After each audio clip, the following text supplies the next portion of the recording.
তুমি কোন ক্লাসে পড়ো? কেজি 1। বাঘ দেখেছি, শিয়াল দেখেছি, হরিণ দেখেছি, কুমির দেখেছি। একদিনের ছুটিতে বাড়ির কচিকাচাদের নিয়ে ঘুরে আসতে পারেন বর্ধমান চিড়িয়াখানা, যেখানে বিভিন্ন বন্য জীবজন্তু ও নানান প্রজাতির পাখির চাক্ষুষ দর্শন পেয়ে যাবেন।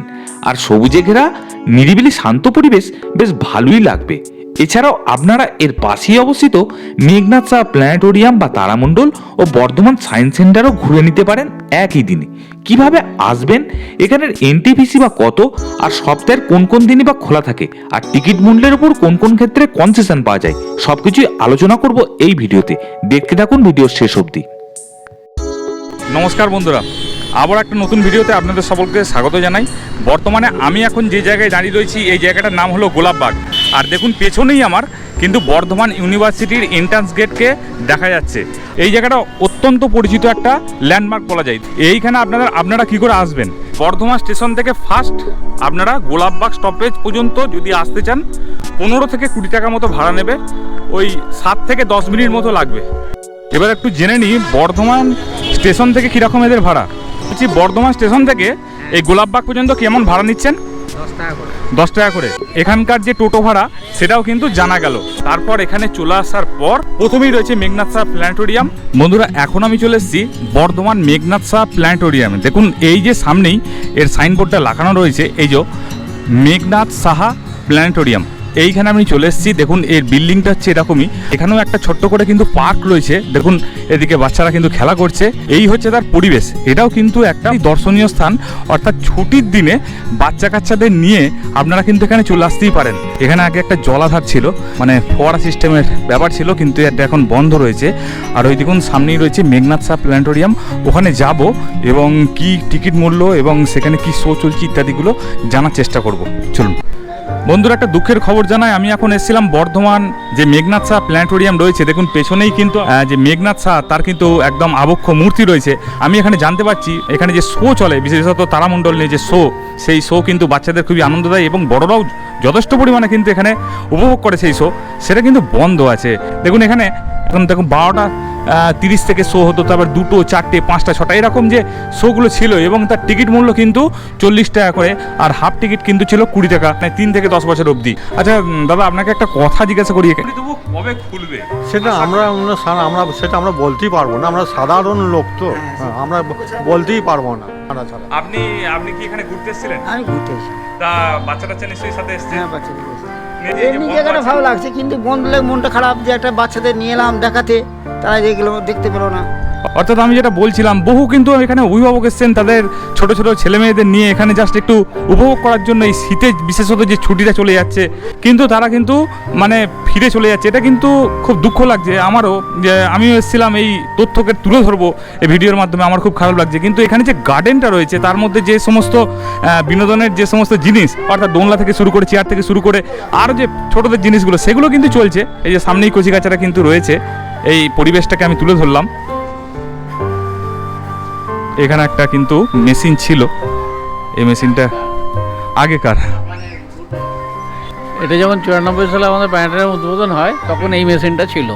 এটা জাপানের প্রোডাক্ট, জাপানের কোলাবোরেশনে আমাদের হয়েছিল।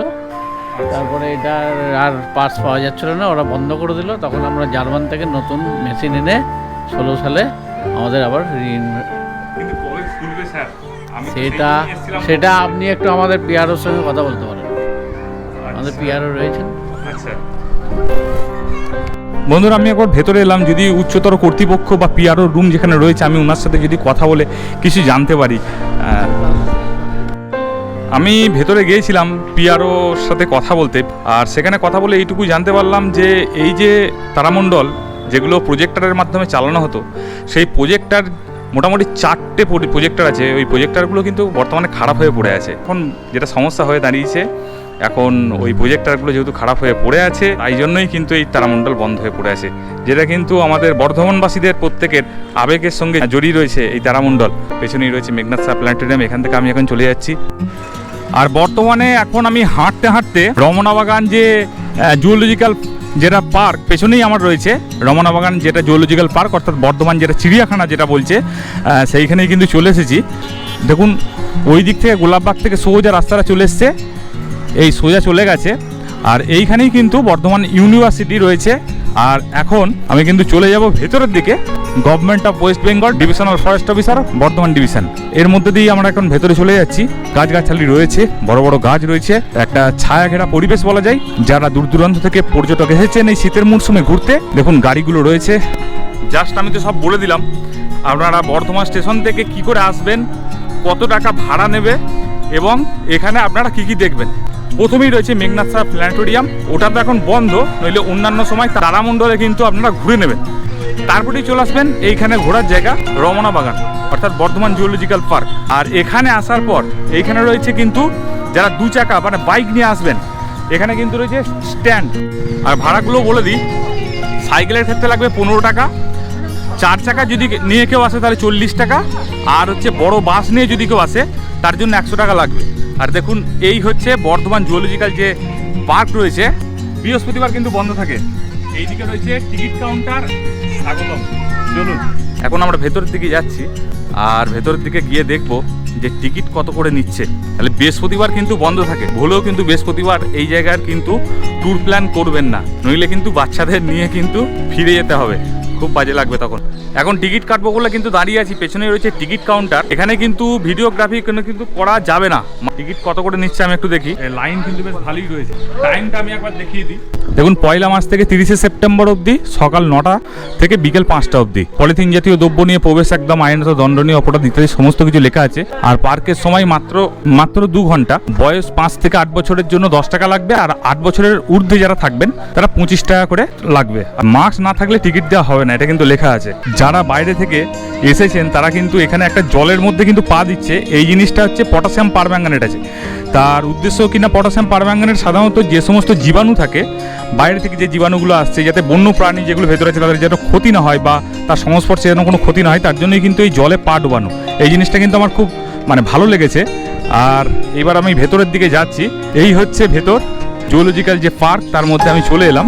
এখানে ঢুকেই কিন্তু এই রকম ডিসপ্লে পেয়ে যাব। এই ডিসপ্লেগুলোর মধ্যে এখানে যা যা জিনিস আছে সেগুলো সম্পর্কে আমি কিন্তু জানতে পারবো। তোমার বাড়ি কোথায়? বর্ধমান? আচ্ছা, চলুন। এই জায়গাটা কিন্তু একটা বিশাল এরিয়া জুড়ে। দেখুন এখানে রয়েছে পরিবেশ বান্ধব আবর্জনা ফেলার জায়গা, সৌজন্যে বর্ধমান জুলজিক্যাল পার্ক। প্রথমেই রয়েছে চিতাবাঘের খাঁচা, 2টো চিতাবাঘ আছে এখানে। দূরে রয়েছে বসে যে গাছের গুঁড়ি রয়েছে, শুকনো গাছের গুঁড়ি, তার উপরে কিন্তু পোষ দিয়ে বসে রয়েছে। আর এখানে সবাই বাচ্চারা এসছে, দেখুন সবাই কিন্তু বেশ আনন্দ উপভোগ করছে। বার্তা দিচ্ছে আমাদের কিন্তু বাঁচতে দাও। শাল গাছও রয়েছে, শাল গাছটা দেখুন ওপর পর্যন্ত কত দূর পর্যন্ত বিস্তৃত, বেশ বড়সড় কিন্তু শাল গাছ। অর্থাৎ বন্য প্রাণীর পাশাপাশি এখানে কিন্তু যে সমস্ত গাছ রয়েছে সেই গাছগুলোকেও কিন্তু সংরক্ষণ করা হচ্ছে। এখানে রয়েছে মহুয়া গাছ, এটা ভেতরে রয়েছে বেশ বড়, দেখুন বেশ বড় বড় গাছ রয়েছে। ভল্লুক রয়েছে, কাছাকাছি চলে এসেছে।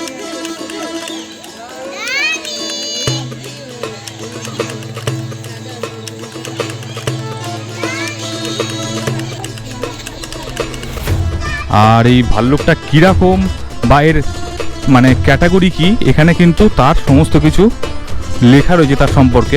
দেখুন এখানে বার্তা দিয়েছে, সংক্রমণ এড়ানোর জন্য দর্শকদের অনুরোধ করা হচ্ছে তারা যেন ব্যারিকেড বা অন্য কোনো স্থান স্পর্শ না করে।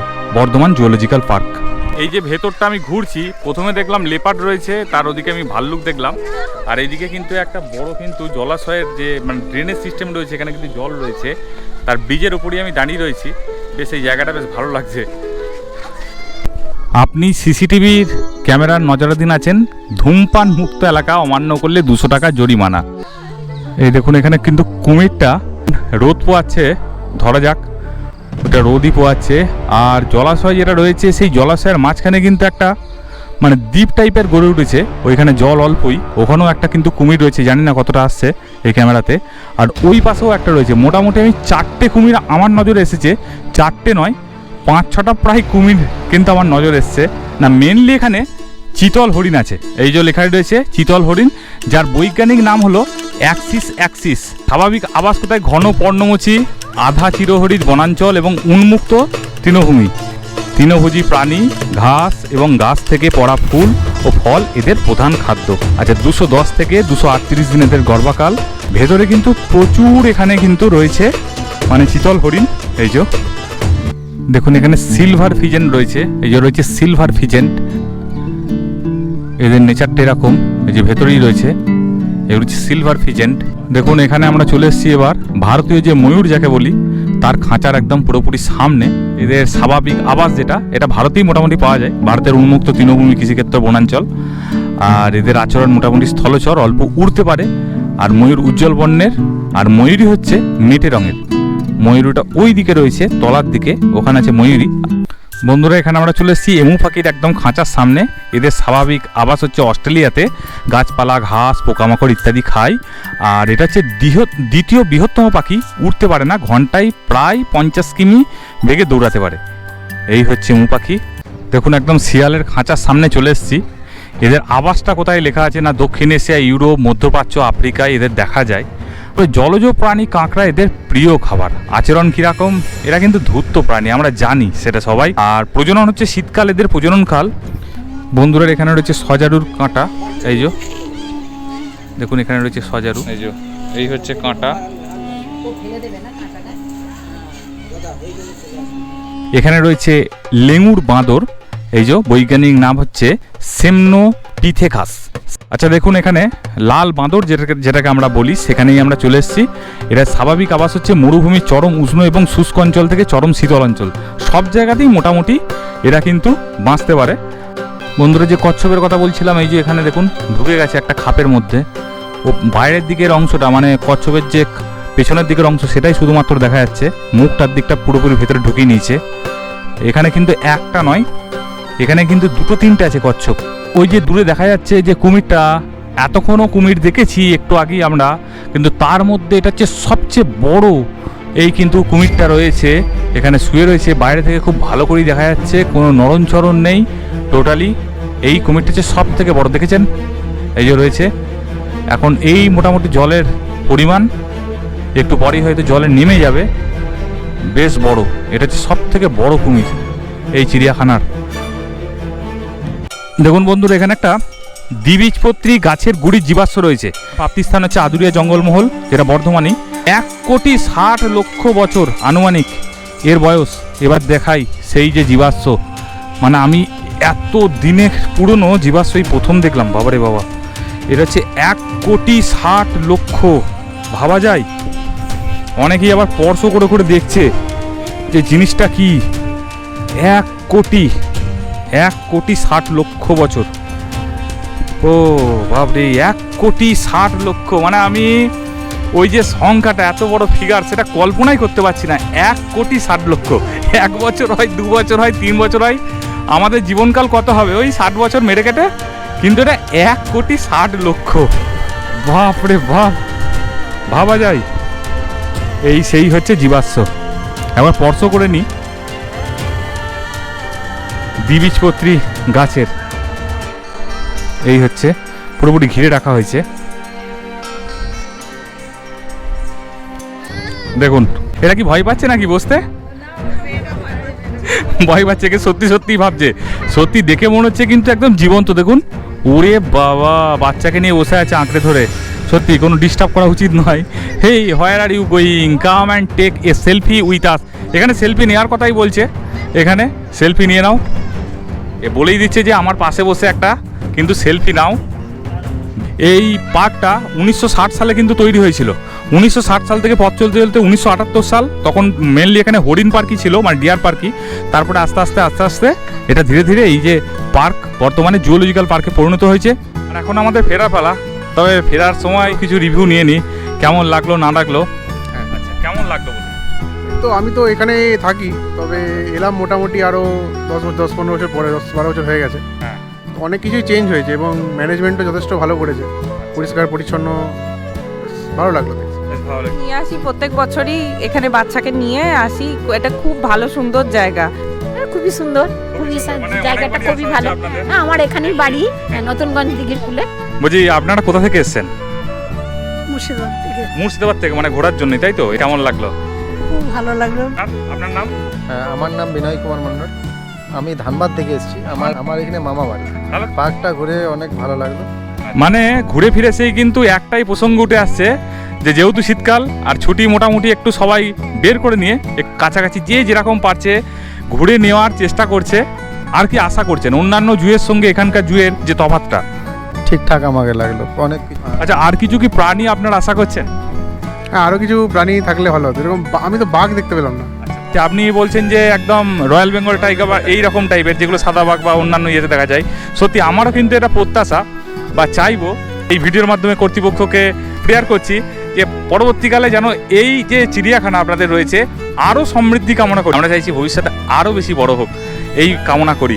আমাদের বর্ধমানের নাম আরও চারিদিকে ছড়িয়ে পড়ুক এই কামনাই করছি।